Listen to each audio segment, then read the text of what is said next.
So, Jedi Knight 2, Jedi Outcast. I won't beat about the bush here.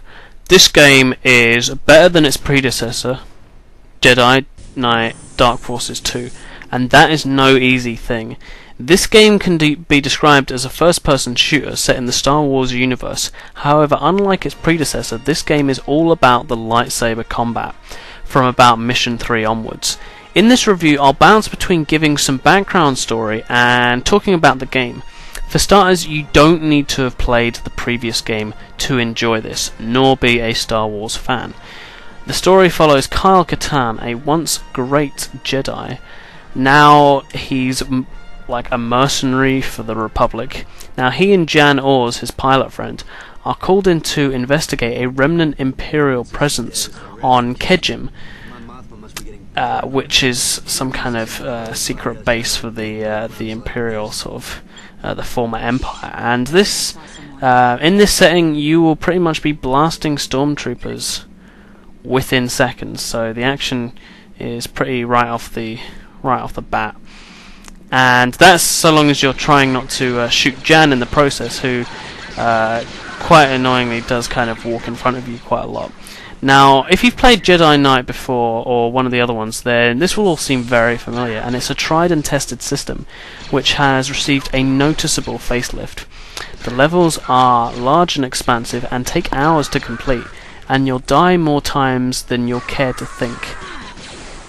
The combat never really gets irritating or frustrating, so long as you remember to save and quick save.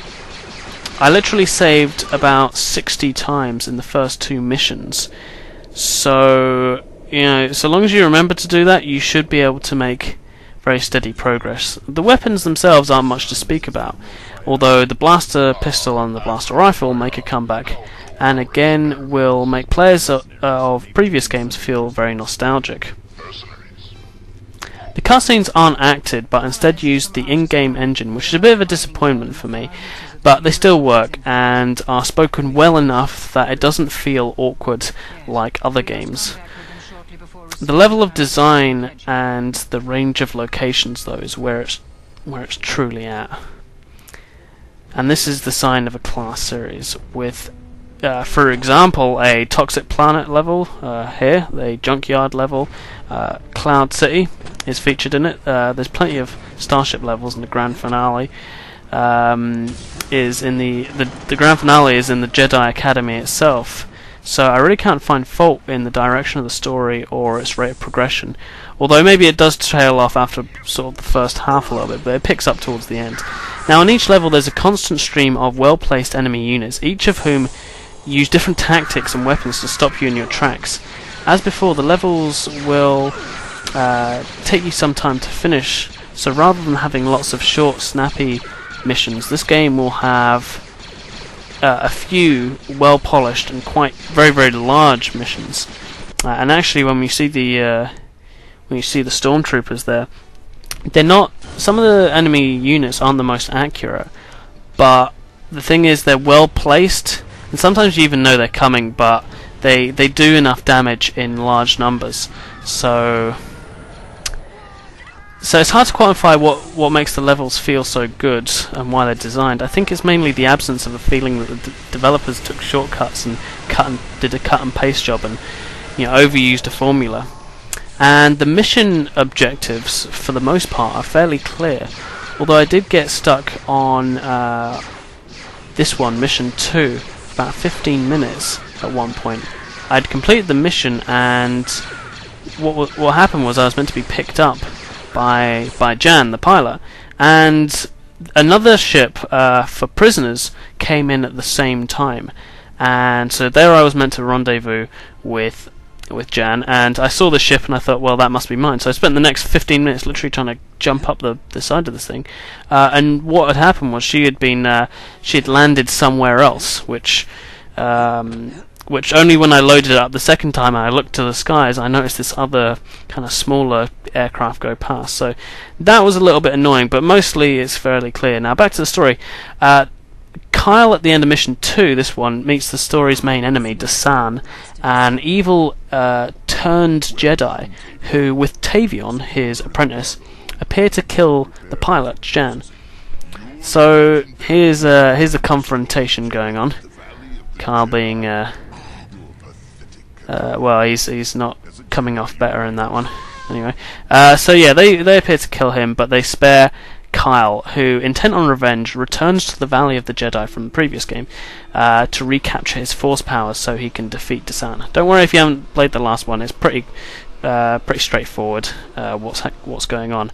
And in doing this, though, he unwittingly reveals the location of the valley to Desan, who has evil plans for its power source. Now, Kyle returns to the Jedi Academy to get his lightsaber, and he meets up with Luke Skywalker, who, like the other cameos in this game, is properly voice acted by Mark Hamill, or it sure as hell sounds like that. Now, he tells Kyle that he has to complete various tasks to retain his lightsaber, and this leads me to the single most annoying thing in this game, which is the puzzle to retrieve your lightsaber. The first time I ever played this game, it literally took me over an hour and a half to do this, as it was that difficult. And what I would say is, if you're trying it now, I would use the full speed, because like a fulcrum thing, before the platform reaches its lowest point. It's nadir. At least that's what I did to get it, but it's the most annoying, frustrating thing ever, and it's probably why this game doesn't get like a bit more in the score, because I really hated that. But anyway, however, once you do overcome this ridiculous challenge, the game is a tremendous journey from then on, with the main story something that doesn't feel tacked on or badly conceived. There's no hint of laziness from the developers, and it keeps you pretty much engaged to the end. As I said, there's a sort of jungle level which is a little bit and some of the lightsaber enemies a little bit later are not as great, but it may not be Warcraft 3, but for a computer game it's still pretty good, with more great level design seen in the previous game, with well-positioned enemies, and the game pretty much keeps the good gameplay going. With with Mission 3, another joy is sniping off your enemies. You may have seen that in the previous shot, from far off platforms, and the Room of Crates is very reminiscent of a previous game. Lando Calrissian makes an appearance in the story, and like Luke, it doesn't feel too cameo or tacked on, and the real voice acting keeps you immersed in the storyline and keeps you in it. I don't know what Kyle's up to there. After rescuing Lando, you return to Cloud City, which is really beautifully rendered, where there are plenty of hazards outside of the Imperial presence. And it's here that you have your first ever lightsaber combat, and it does take a few hours to get to this point, but it's well worth it. This is what the game is really all about, and it's not only for the graphics or the gorgeous visuals of two lightsabers meeting and clashing and the sounds, but also because all of it handles so well on the keyboard or mouse. There's still many moments of shooting and to try out new weapons, as I said before. But the seamless integration of lightsaber and force powers in the game are the focus, whereas the previous games really were first-person shooters. If this game was released today, say something for like the Wii or something, I would buy it for motion controls. And it's probably the only other control system which would actually be able to work the fights better. The enemy reborn have decent AI and don't stand away, but rather come at you and move quite unpredictably, meaning that you will lose quite a few combats, but there's still plenty of fun. It's here that you'll, as I said, it's a bit of a humbling experience, and you'll sort of come back at it, and you'll probably win half as many as you lose. So anyway, here's Tavion, and you end up fighting her, but I'm not going to go into the story anymore. That's enough of that. So the final mention should be given to the multiplayer mode, which is as fun as Star Trek Elite Force, which I've also done a review for. All the match types are here: free for all, team deathmatch, capture the flag, all that sort of stuff. One-on-one duels. You can customize it to a good degree. You can have only lightsaber battles, and they don't play as well as the story, but they're still pretty good. So in conclusion, when this game came out roughly 7 years ago, it smashed expectations. The graphics, music, sound, controls, level design all make it a superb title, and yet, despite the force power and the lightsaber innovations, it still retains that Jedi Knight feeling somehow. The game's major gripe is that one lightsaber puzzle. However, this is still a very playable and a very good game, whether you're a Star Wars fan or not. So, in conclusion, I give this game an 8.3 out of 10. And that's me.